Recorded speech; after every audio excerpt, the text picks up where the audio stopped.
Hello friends, welcome to Devanshka diaries. ఇప్పుడు మీరు వినబోతుంది నువ్వుంటే నా జతగా స్టోరీలో 46వ భాగం.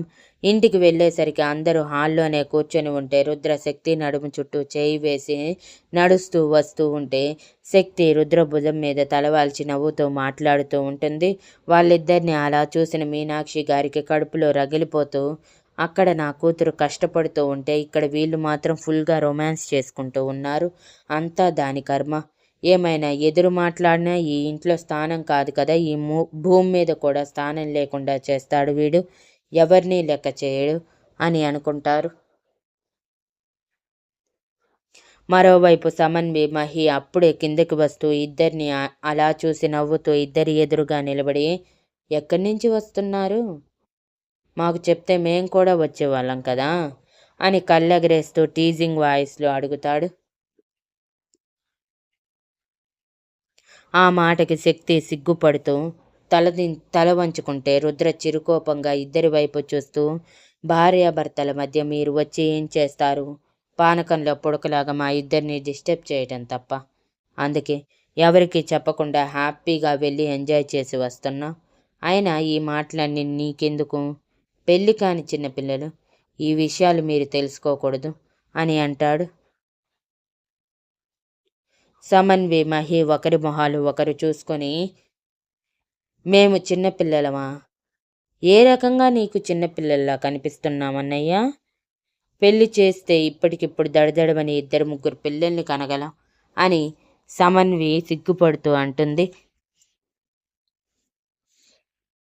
మహి కూడా సమన్వికి వంత పాడేసరికి మంజుల గారిని పిలిచి, పిన్ని, వీళ్ళిద్దరి పెళ్లి కోసం ఆగలేకపోతున్నారు, మంచి సంబంధాలు చూసి పెళ్లి చేస్తే మంచిదేమో, నీకు ఓకేనా, ఓకే అంటే చెప్పు, నాకు తెలిసిన వాళ్ళు ఉన్నారు, ముందుగా సమన్వికి చేసేద్దాం అని ఓరగా సమన్వి రియాక్షన్ కోసం చూస్తూ ఉంటాడు.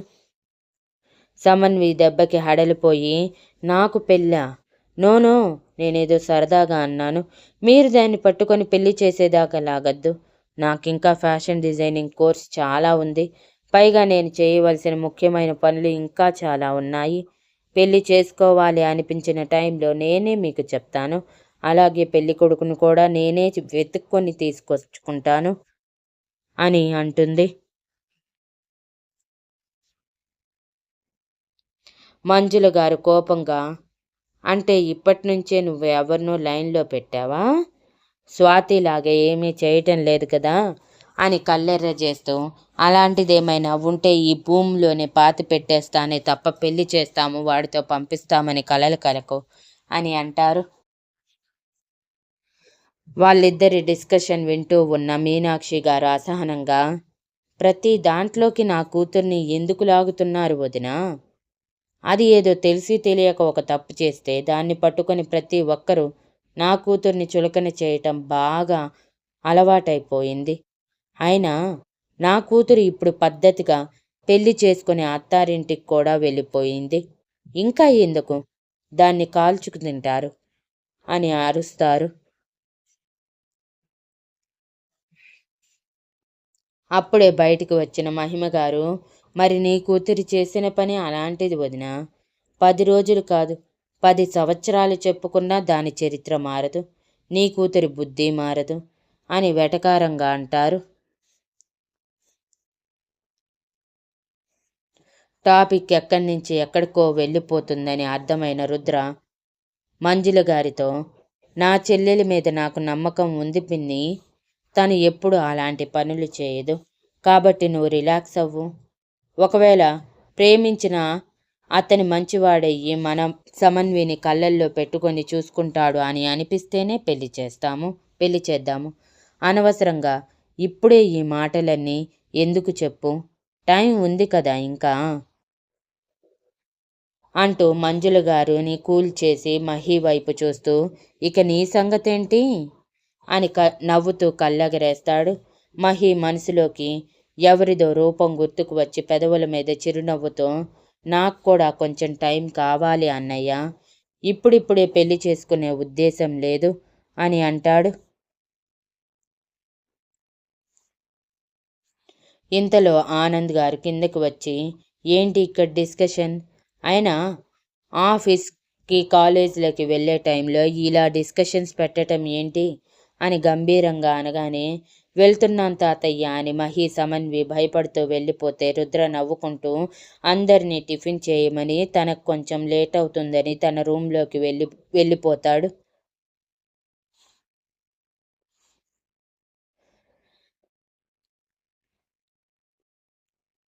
వెనకే హచ్ కుక్క పిల్లల రుద్రని ఫాలో చేస్తూ వెళ్ళి, రుద్రగారు, సమన్వి ఎవరినో ప్రేమించింది కదా, అతను మీకు కూడా తెలుసు కదా అని అనుమానంగా అడుగుతుంది. రుద్ర గిరుక్కున వెనక్కి తిరిగి, ఓ మై ఇంటెలిజెంట్ స్వీటీ, తెలివితేటలు బాగా అబ్బుతున్నాయే. Yes, your correct. సమన్వి నాకు తెలిసిన అతన్నే ప్రేమిస్తుంది. నాకు కూడా అతను నచ్చాడు.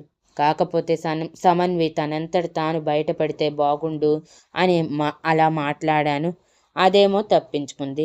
ఇక టాపిక్ ఎక్కడి నుంచో ఎక్కడికో వెళ్తుందని దాన్ని ఎండ్ చేసేశాను అని శక్తి బుగ్గలు లాగుతూ అంటాడు. శక్తి చిరుకోపంగా రుద్ర వైపు చూస్తూ, అన్ని సీక్రెట్స్ మీలో దాచుకోకపోతే కొన్ని సీక్రెట్స్ నాతో చెప్పొచ్చు కదా. కడుపులో ఎక్కువగా దాచుకుంటే కడుపుబ్బరం వస్తుంది అని అంటుంది. రుద్ర ఉడుక్కుంటున్న శక్తి ఫేస్ చూసి వెంటనే తన పెదవులు అందుకొని ముద్దు పెట్టి 2 నిమిషాల తర్వాత వదిలేసి, ఇలా ఫేస్ పెడితే నా రియాక్షన్ ఇలాగే ఉంటుంది. నీకు కావలసిన ఇన్ఫర్మేషన్ ఏంటి? సమన్వి ఎవరిని ప్రేమించిందనే కదా. ఇంకెవరిని? మన వేణుని. వాడు కూడా దాన్ని ప్రేమిస్తున్నాడు. కానీ స్టేటస్, పరువు, కుటుంబం, అనాథ ఇలాంటి తొక్కలో విషయాలు పట్టుకొని సమన్విని యాక్సెప్ట్ చేయకుండా దానిని ఏడిపిస్తూ వాడు ఏడుస్తూ ఉన్నాడు. వాళ్ళిద్దరూ వాళ్ళ లవ్ విషయం తేల్చుకుంటారులే అని ఇంతవరకు నేను మధ్యలోకి వెళ్ళలేదు. అవసరమైతే మధ్యలోకి వెళ్ళి వాళ్ళిద్దరినీ కలుపుతాను.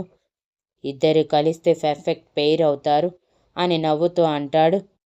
శక్తి ఎగ్జైట్ అయిపోతూ, అవును రుద్రగారు, వేణు అన్నయ్య చాలా మంచివారు. అన్నయ్యకి సమన్విని ఇచ్చి పెళ్లి చేస్తే మనం కళ్ళు మూసుకుని ప్రశాంతంగా నిద్రపోవచ్చు. పైగా అన్నయ్య కూడా ప్రేమిస్తున్నాడంటే ఇక తిరిగే లేదు. అసలు అన్నయ్య సమన్విని ఒప్పుకోవటానికి ఏం మాయరోగం? నేను కూడా అలాగే కదా మిమ్మల్ని పెళ్లి చేసుకుంది. మరి నేను మిమ్మల్ని యాక్సెప్ట్ చేయలేదా? మీరు నన్ను యాక్సెప్ట్ చేయలేదా? ఇంట్లో వాళ్ళు నన్ను యాక్సెప్ట్ చేయలేదా? ఏమైందని ఇలా ప్రేమించి మరి ఆడపిల్లని ఏడిపించటం ఎందుకు అని కోపంగా అడుగుతుంది. మీలాంటి వాళ్ళకి అది అదో రకమైన మాయరోగంలే. మాకెవరు లేరు, మేము మీకు తగము అని మీ మనసులో మీరే ఫిక్స్ అయిపోయి పిచ్చి పిచ్చి వేషాలు వేస్తూ మీరు ఏడుస్తూ మిమ్మల్ని ప్రేమించిన వాళ్ళని కూడా ఏడిపిస్తారు. నువ్వు కూడా అదే కదా చేసింది. పెళ్లి చేసుకోకముందు వాడు కూడా అంతే. మేము ఫ్రెండ్స్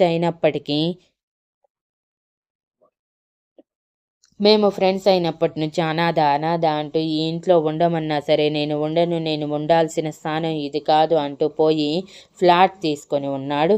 నేను అలిగి కోపగించుకున్నా సరే వాడి పంతం మానలేదు. అటువంటిది ఈ ఇంట్లో ఆడపిల్లని పెళ్లి చేసుకుంటాను అని అంత ధైర్యంగా అడుగుతాడా?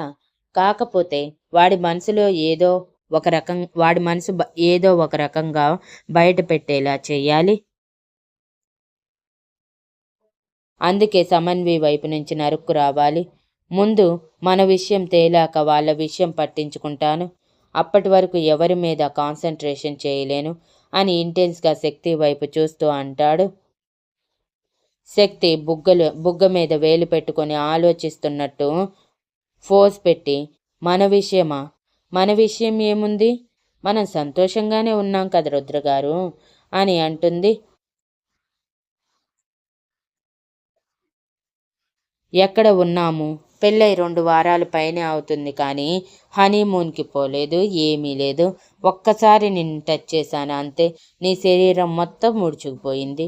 ఇంతవరకు నన్ను టచ్ చేయనివ్వకుండా చేసింది. ఏం చేస్తాను? రాత. అందుకే ఈ నెల రోజులు ఈ టెన్షన్స్ అన్నిటి నుంచి బయటికి వెళ్ళాలని హనీమూన్ ప్లాన్ చేద్దామంటే టైం పట్టేలా ఉంది. ఈరోజు మనం ఒక చోటికి వెళ్తున్నాం. అక్కడికి వెళ్ళి వచ్చాక హనీమూన్ గురించి ప్లాన్ చేస్తాను. అక్కడికి వెళ్ళాలంటే నువ్వు చక్కగా నార్మల్ శారీ కట్టుకొని రెడీ అవ్వాలి. వెళ్ళి రెడీ అవుపో, మళ్ళీ లేట్ అవుతుంది అంటూ శక్తిని డ్రెస్సింగ్ టేబుల్ రూమ్ వైపు పంపిస్తూ అంటాడు.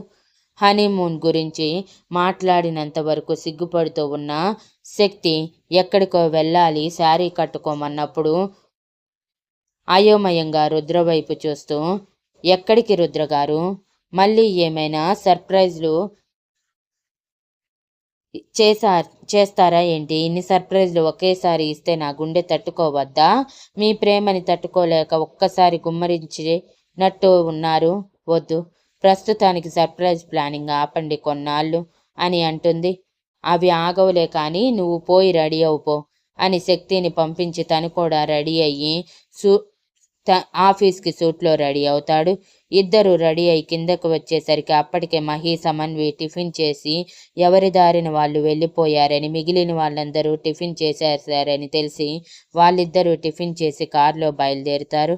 డైరెక్ట్గా హాస్పిటల్ ముందు ఆగిన కార్ని చూసి నా శక్తి అయోమయంగా రుద్ర వైపు చూస్తూ, ఇక్కడికి తీసుకువచ్చారు ఎందుకు రుద్రగారు? ఇక్కడ ఎవరైనా మీకు తెలిసిన వాళ్ళు ఉన్నారా అని అడుగుతుంది. లేదు కానీ ఒక ఇంపార్టెంట్ విషయం మీద వచ్చాము పద అంటూ శక్తిని తీసుకొని ఇంతకుముందు శక్తిని ట్రీట్ చేసిన డాక్టర్ దగ్గర అపాయింట్మెంట్ తీసుకొని వెళ్తాడు. లోపలికి వెళ్ళేసరికి ఆ డాక్టర్ రుద్ర వైపు చూడకుండానే ఎస్ చెప్పండి, మీ ప్రాబ్లం ఏంటి అని రాసుకుంటూ అడుగుతారు.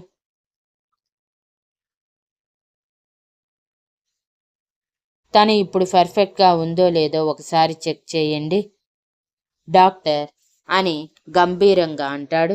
అప్పటికే శక్తికి విషయం అర్థమై రుద్ర చేతిని గట్టిగా పట్టుకొని, అవసరం లేదు, నేను పర్ఫెక్ట్గా ఉన్నాను రుద్రగారు అని మళ్ళీ డాక్టర్ ఏదైనా ప్రాబ్లం ఉందని చెప్తే రుద్ర తన గురించి ఆలోచిస్తూ ఇంకా కృంగిపోతాడని బాధపడుతూ భయపడుతూ అంటుంది. అప్పటికే డాక్టర్ గంభీరమైన వాయిస్కి తలపైకెత్తి చూసి అక్కడ రుద్ర ఉండటం చూసి కంగారుగా పైకి లేచి, సారీ సార్, మీరని అనుకోలేదు అని అంటుంది. రుద్ర శక్తితో, డోంట్ వరీ స్వీటీ, నీకే ప్రాబ్లం లేదు, అనవసరంగా టెన్షన్ పడకు అని చెప్పి డాక్టర్తో, నో ఫార్మాలిటీ, కూర్చోండి ముందు, నా భార్యని చెక్ చేయండి అని అంటాడు. డాక్టర్ సరే అని చెప్పి శక్తిని తీసుకుని వెళ్ళి నార్మల్గా చెక్ చేసి ఇన్నర్ పార్ట్స్ కోసం స్కానింగ్ రాస్తారు. స్కానింగ్ అయిపోయాక రిపోర్ట్స్ పావుగంటలో వస్తాయి, వెయిట్ చేయమని డాక్టర్ వేరే పేషెంట్స్ని చూస్తూ ఉంటే పావుగంట తర్వాత వచ్చిన రిపోర్ట్స్ని తదేకంగా చూస్తూ ఉంటారు లేడీ డాక్టర్.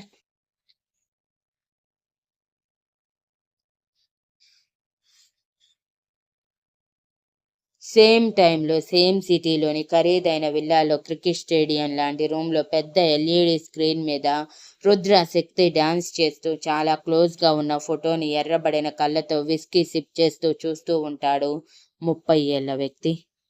ఇంతలో లోపలికి సార్ అని పరిగెత్తుకుంటూ అతని పిఏ వచ్చి, సార్ వాళ్ళే ఇప్పుడు హాస్పిటల్లో ఉన్నారు, మరి దేనికోసమో తెలియదు అని అంటాడు.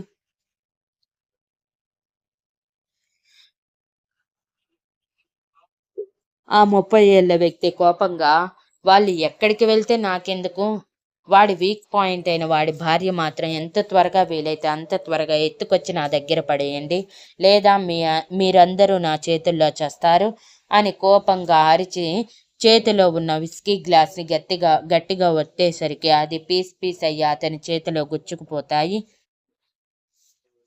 Thank you for listening and please like, share, comment and subscribe.